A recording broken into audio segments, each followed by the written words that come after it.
Good evening. This is Akashvani. I am Valsa Williams with the news at 9.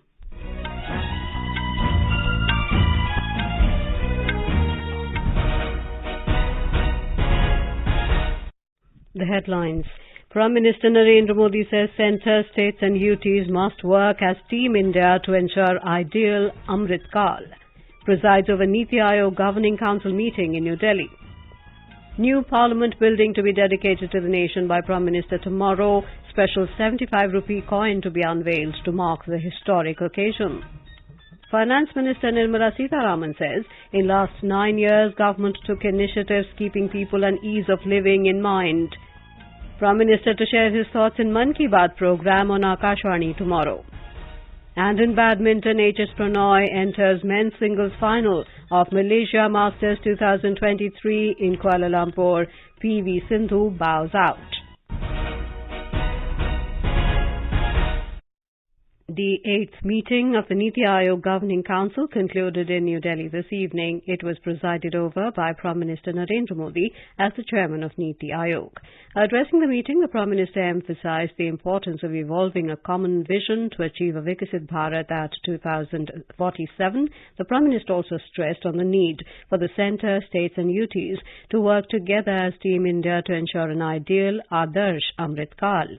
Mr. Modi said that NITI Aayog is taking multiple initiatives for strengthening cooperative federalism, such as the Aspirational Districts program. He also complimented the states for participating proactively and wholeheartedly in the program. The Prime Minister said, Gati Shakti with nearly 1,600 layers of data ensures evidence-based policy making in the infrastructure sector. Briefing media in New Delhi after the conclusion of the Governing Council meeting, CEO of NITI Aayog VVR Subramanian said Mr. Modi asked states to follow fiscal prudence and good governance practices. He said Mr. Modi urged states and districts to develop vision for Viksit Bharat. 2047, India will be roughly 150 crore people. That's the population. So you can do your math, you know what we will be targeting. And then I think then you work backwards. The potential of the economy is there.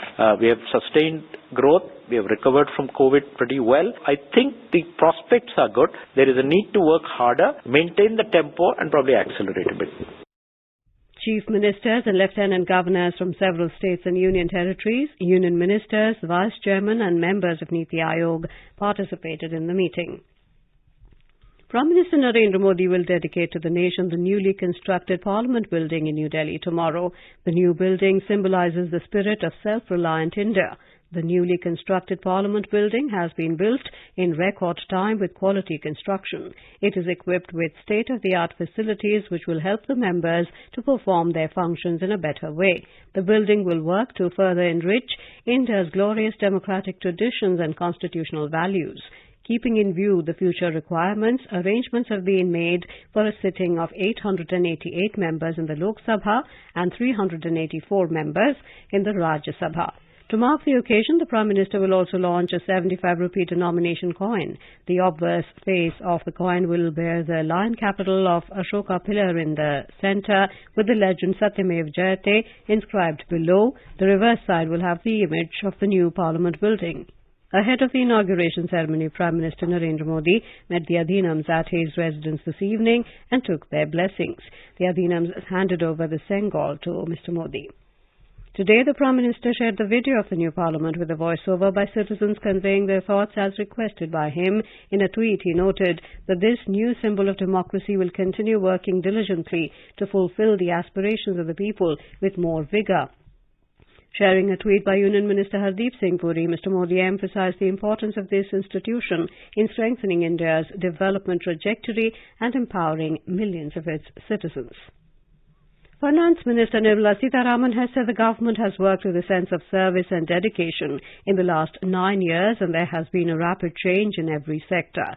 Addressing the valedictory session at the National Conclave on 9 years of Seva, Sushasan and Garib Kalyan in New Delhi this evening, she said the faith of people in the government has increased.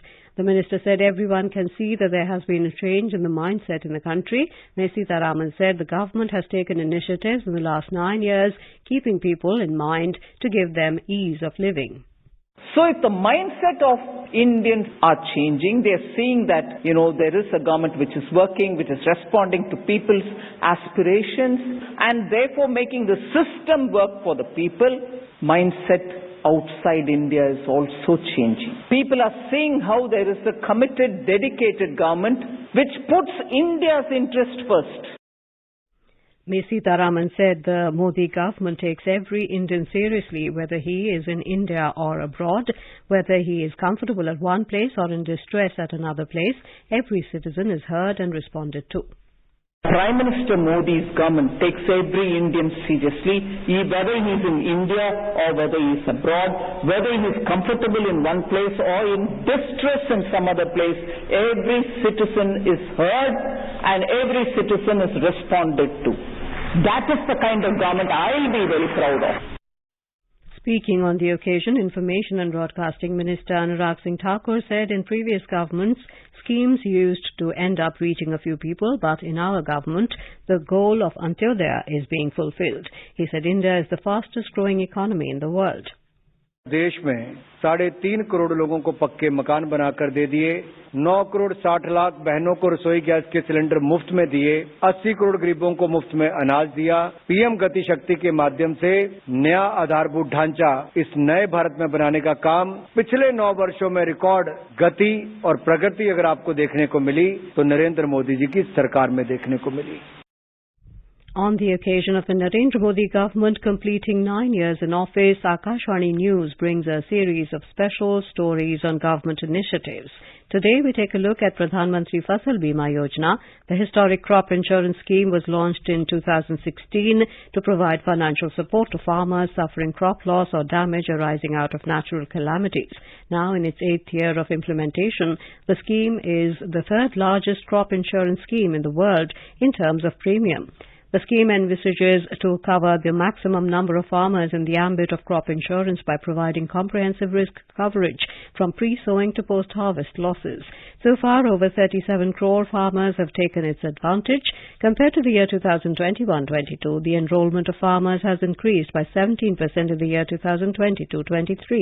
Prime Minister Narendra Modi, while addressing a program in Davanagere, Karnataka, had said the government is providing insurance to farmers whose crops get damaged due to natural calamities so that their hard work of the entire year and the crop do not go waste.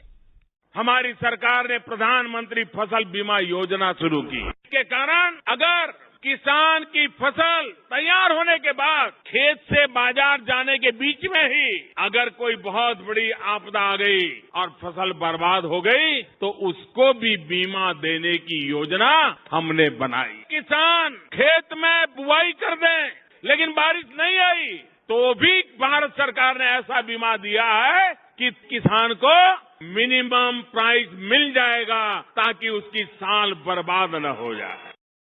This is Akashvani giving you the news. For quick news updates round the clock, follow us on our Twitter handle at AIR News Alerts. The Prime Minister will share his thoughts with the people of the country and abroad in the Mann Ki Baat program on Akashvani tomorrow. It will be the 101st episode of the monthly radio program. The program will be broadcast on the entire network of Akashvani and Doordarshan at 11 a.m. tomorrow. It can also be heard on Akashvani website and used on AIR mobile app. It will also be live streamed on the YouTube channels of Akashvani, DD News, PMO and Information and Broadcasting Ministry. Akashvani will broadcast the program in regional languages immediately after the Hindi broadcast. The Congress government in Karnataka inducted 24 ministers into the cabinet today. Governor Thawarchand Gehlot administered the oath of office to the ministers in Raj Bhavan. With this, the full cabinet with 34 ministers is now formed in the state. Chief Minister Siddaramaiah, Deputy Chief Minister D.K. Shivakumar, Speaker U.T. Khader and other cabinet colleagues were present on the occasion. Prominent among those inducted into the cabinet today are Dinesh Gundu Rao, Lakshmi Hebbalkar, Madhu Bangarappa and Dr. M.C. Sudhakar, among others. On the 20th of this month, the Chief Minister and Deputy Chief Minister, along with 8 ministers, were sworn in. The 3-day anti-corruption working group meeting under the G20 India presidency concluded today at Tehri in Uttarakhand. The delegates agreed on 3 high-level principles to prevent and combat corruption. The principles were to promote the integrity and effectiveness of responsible public bodies and authorities, strengthen international law enforcement cooperation, and information sharing to combat corruption. Over 90 delegates from 20 member states, 10 invitees, and 9 international organizations participated in the meeting.